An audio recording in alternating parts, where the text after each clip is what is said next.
અત્યારે આપણે single phase induction motor છે એનો નો લોડ અને બ્લોક રોટર ટેસ્ટ પરફોર્મ કરવાનો. તમે જ્યારે પણ આ બે વર્ડ સાંભળો, નો લોડ ટેસ્ટ અને બ્લોક રોટર ટેસ્ટ, એટલે તમારા મગજમાં આપણે આની આગળ જે પ્રેક્ટિકલ કર્યા છે એનો રેફરન્સ આવવો જોઈએ. નો લોડ ટેસ્ટ અને બ્લોક રોટર ટેસ્ટ એ આપણે ઇન્ડક્શન મોટર 3 ફેઝ માટે આની પહેલાં પરફોર્મ કર્યું. તમને ખ્યાલ જ હશે કે ઇન્ડક્શન મોટર અને ટ્રાન્સફોર્મર બંને સેમ છે. ફરક ખાલી એટલો જ છે કે ટ્રાન્સફોર્મરની અંદર જે સેકન્ડરી છે એ રોટેટ નથી થતી. ઇન્ડક્શન મોટરમાં જે સેકન્ડરી છે એ રોટરના ફોર્મમાં રોટેટ થાય છે. એટલે જેને આપણે ટ્રાન્સફોર્મરમાં ઓપન સર્કિટ ટેસ્ટ કહીએ છીએ એ જ વસ્તુ તમારી ઇન્ડક્શન મોટરમાં નો લોડ ટેસ્ટ છે, અને જેને આપણે ટ્રાન્સફોર્મરમાં શોર્ટ સર્કિટ ટેસ્ટ કહીએ છીએ એ જ વસ્તુ ઇન્ડક્શન મોટરમાં બ્લોક રોટર ટેસ્ટ છે. તો પહેલાં આપણે કેટલા ઇક્વિપમેન્ટ યુઝ કરવાના છે એની જાણકારી લઈ લઈએ. જેના પર આપણે ટેસ્ટ પરફોર્મ કરવાના છે એ આપણી સિંગલ ફેઝ મોટર. આનો રેટેડ વોલ્ટેજ 230 વોલ્ટ અને રેટેડ કરંટ છે 4.2 એમ્પિયર, 4.2 એમ્પિયર. કોઈ પણ જેનો પણ નો લોડ અને બ્લોક રોટર ટેસ્ટ કરવો હોય એના તમને આ બે પેરામીટર ખબર હોવા ખૂબ જ જરૂરી છે. કારણ કે નો લોડ ટેસ્ટ વખતે તમે એને રેટેડ વોલ્ટેજ આપો છો અને બ્લોક રોટર ટેસ્ટ વખતે તમે એને રેટેડ કરંટ આપો છો. ત્યારબાદ પાવરને મેજર કરવા માટે આપણે વોટમીટર યુઝ કરવાના છે. આ વોટમીટર એ યુનિટી પાવર ફેક્ટરવાળું છે અને એની જે રેન્જ છે, પાવરનો સ્કેલ છે એ 0 થી 1500 વોટનું છે. અત્યારે આપણે કરંટનો સ્કેલ જે રાખ્યો છે એ એક જ સ્ટ્રીપ લગાડી છે. એનો મતલબ કે એક સ્ટ્રીપ એટલે કે 10 એમ્પિયર, અને વોલ્ટેજનું જે કનેક્શન કર્યું છે એ 300 વોલ્ટમાં કર્યું છે. તો જ્યારે કરંટ 10 એમ્પિયર હોય અને વોલ્ટેજ 300 વોલ્ટ હોય તો તમારો મલ્ટીપ્લાઇંગ ફેક્ટર આવશે 2. એટલે કે આ વોટમીટરમાં ધારો કે 200 રીડિંગ દેખાડે તો એકચ્યુઅલ પાવર કન્ઝમ્પશન હશે 400 વોટ. તો જે પણ રીડિંગ આવે એને આપણે 2 વડે મલ્ટીપ્લાય કરશું, એ આનો મલ્ટીપ્લાઇંગ ફેક્ટર કહેવાશે. ઇન્ડક્શન મોટરનો જે ઇનપુટ વોલ્ટેજ છે એ મેજર કરવા માટે આપણે મલ્ટીમીટરનો યુઝ કરવાના છે, અને એની અંદર વોલ્ટ ઉપર મલ્ટીમીટરને સેટ કરશું. બાય ડિફોલ્ટ ડીસી આવે છે એટલે અહીંયા સિલેક્ટ દબાવી આપણે એને એસી પર સિલેક્ટ કરી લઈશું.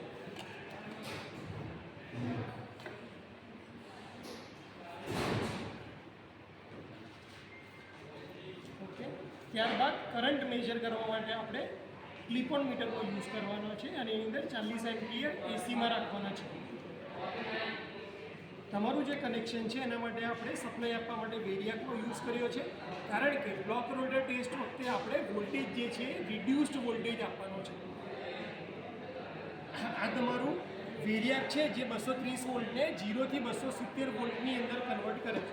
અત્યારે બાય ડિફોલ્ટ આપણે એની પોઝિશન 0 ઉપર સેટ કરી છે. કનેક્શનની વાત કરીએ તો વેરિયાકમાંથી પહેલાં ક્લિપ ઓન મીટર થ્રુ જઈ અને એમની અંદર કનેક્શન આવશે, કારણ કે એમ એટલે મેઇન્સ. એમ અને સી હંમેશા શોર્ટ કરેલા હોય તો એમ અને સી શોર્ટ. એલમાંથી તમારા મોટરની અંદર જશે, એટલે એલમાંથી જે કનેક્શન છે એ જશે તમારું મોટરમાં. અને બીજું છે વી, તો વીની અંદર આપણો કનેક્શન 300 વોલ્ટની અંદર બીજો ટર્મિનલ આમાં જશે.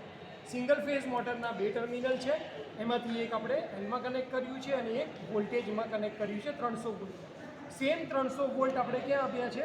સિંગલ ફેઝનો જે બીજો છેડો છે વેરિયાક એની અંદર આપેલો છે. તો આ કનેક્શન આપણા કમ્પ્લીટ થઈ ગયા કે આપણને વેરિયાકની જરૂર પડશે, વોટમીટરની જરૂર પડશે, મલ્ટીમીટર વોલ્ટેજ મેજર કરવા અને ક્લિપ ઓન મીટરથી કરંટ મેજર કરવા. સૌથી પહેલાં સ્ટાર્ટ કરીએ નો લોડ ટેસ્ટ. તો નો લોડ ટેસ્ટ એટલે કે જે પણ ઇક્વિપમેન્ટનો નો લોડ ટેસ્ટ કરવો છે એને લોડ કર્યા વગર આપણે ટેસ્ટ કરવો છે મોટરનો. મોટર માટે લોડ એટલે એના શાફ્ટ ઉપર જે વજન આપીએ. નો લોડ કરવો છે એટલે શાફ્ટ ઉપર આપણે કોઈ વજન નહીં આપીએ, એટલે મોટર નો લોડ ઉપર ફરશે. નો લોડમાં આપણે એને રેટેડ વોલ્ટેજ આપવાનું છે, એટલે હું અહીંયાથી એને રેટેડ વોલ્ટેજ આપીશ.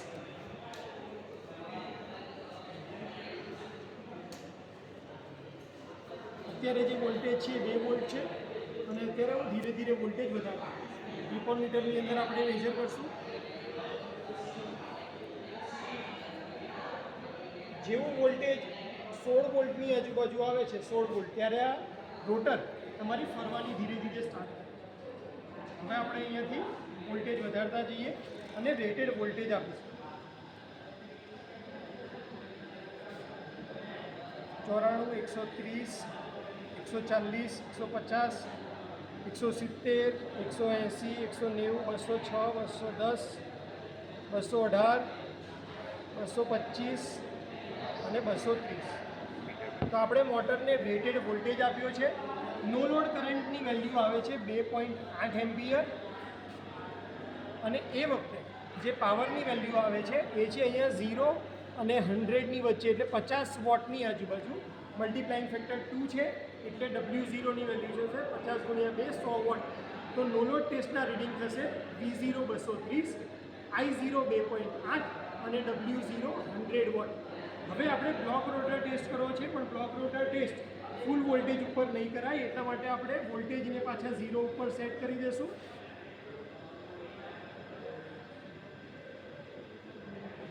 હવે હું આપણા સ્ટુડન્ટ ગજેન્દ્રને રિક્વેસ્ટ કરીશ કે રોટરને બ્લોક કરી.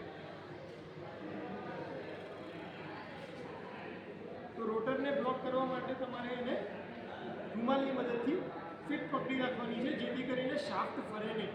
શાફ્ટ નહીં ફરે એટલે બ્લોક રોટર કહેવાશે.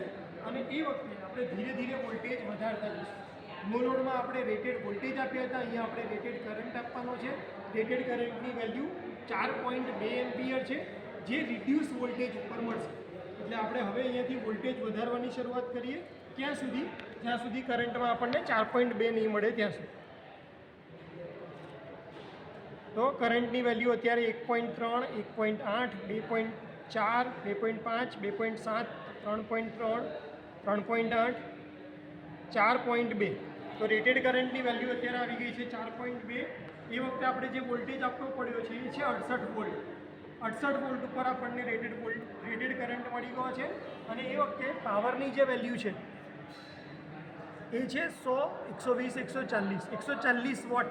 140 ગુણ્યા 2 કરીશું એટલે 280 વોટ. તો તમારા શોર્ટ સર્કિટ ટેસ્ટ જે છે એના રીડિંગ થશે rated current 4.2 ampere, rated voltage 68 volt અને રેટેડ પાવર એ તમારું એટલે શોર્ટ સર્કિટ પાવર એ થશે 280 વોટ. તો આવી રીતે આપણે નો લોડ અને બ્લોક રોટર ટેસ્ટ પરફોર્મ કરવાનો છે ઇન્ડક્શન મોટર માટે. આ સિંગલ ફેઝ ઇન્ડક્શન મોટર છે, 230 વોલ્ટ આપણે યુઝ કરીએ છીએ. એટલા માટે તમારે વોટ મીટરમાં જે તમે વોલ્ટનું કનેક્શન કરો છો એ 300માં કરવાનું છે. ટ્રાન્સફોર્મરમાં આપણે 110 વોલ્ટ સાથે ડીલ કરતા હતા, એટલા માટે એ વખતે આપણે પ્રોબ 150માં કનેક્ટ કરતા હતા. અહીંયા વોલ્ટેજ વધારે છે એટલે 150માં નાખશો તો રીડિંગ તમારું સાચું આવશે નહીં. એ વખતે તમારે 300માં કનેક્ટ કરવાનું રહેશે. તો બાકીના બધા જે કેલ્ક્યુલેશન છે તમારે મેન્યુઅલમાં આપ્યા છે એ રીતે કરવાના રહેશે. Thank you.